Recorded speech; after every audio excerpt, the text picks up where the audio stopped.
Hey, what's going on, guys? I hope you liked yesterday's video because today is part 2 of the video we shot yesterday. Well, actually, it's not part 2 because we won't be doing lights again. But what we will be talking about is a lens. Well, not even lens. We're talking about the difference between a crop camera and a full frame camera. I don't really know too much about it, so today we're going to just do a little test. Basically, we bought a new camera, which is a full frame camera. We've always used full frame cameras, but one of our favorite cameras here in the studio is a crop camera, which is the Sony A6300. But we upgraded this week and got a Sony A7 II. So we like that one for photography because you get a lot of pixels. It just seemed to have a better depth of field. You know, the image just look a little bit different, but then it has some limitations with video. But we want to put it to the test. We really love the 50 millimeter lens from Sony. We use it on a 6300 all the time. We want to see what it look like when you put it on the A7 II and compare it with the 6300. So we're going to take a photo, the same photo, with both cameras. You get it. I'm on tongue tie here. So come on, you ready? Let's do it.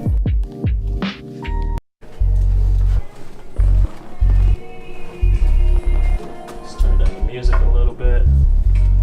Alright, so what we're gonna do is, here's a business card that we just printed.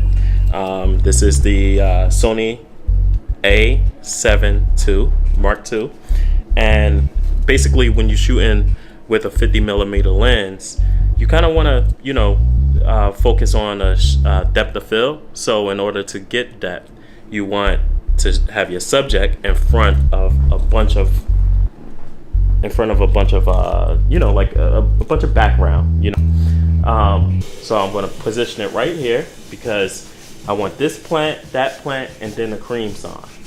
So I'm going to turn it on. I'm going to get my focus, and then I'm going to. Alright, so you see that photo? The business card is nice and crispy. You can see a little blur at the foreground of my hand. My hand created a foreground, which led you to the business card. And then layer after layer, the depth just start blowing out. You can barely see the background. It looked like a all white wall when in fact there's photo frames and a gray wall back there and everything. So that's the purpose of shooting with a 50 millimeter. You want to focus in on your subject and have everything else blown out. You see it used a lot in like some of the reality TV shows. You'll see it in like some drama movies when they want to make it really dramatic and focus on person's emotions. So now we're going to switch to the other camera, the Sony A6300. So I'm going to do the same thing. It may not be in the exact same spot, but I'm going to try to accomplish the same photo. Jacob, get in the way. So the goal is to focus on the card, put it in a position where you can see everything that you want in the background, including Jacob, and then snap. Alright, so we got the picture with the A7 Mark II, and we got the picture with the A6300. It's time to compare. I'm going to put them up side by side. Here are a few things that we noticed. On the A7 II, you'll see that the photo is a little bit brighter. You'll see that it's wider. And let's zoom in to see the sharpness of this photo. Now, let's switch over to the A6300. You'll see, just like the name of the sensor, it's cropped. I have short arms, so I can't get it extended as much. I'm not getting the same amount of width and height as I did on a full frame body. So let's zoom in to see the sharpness of this one. So it looked like both cameras, in terms of quality, like they're the same. The pictures look the same, the color look the same, really good, sharp quality image.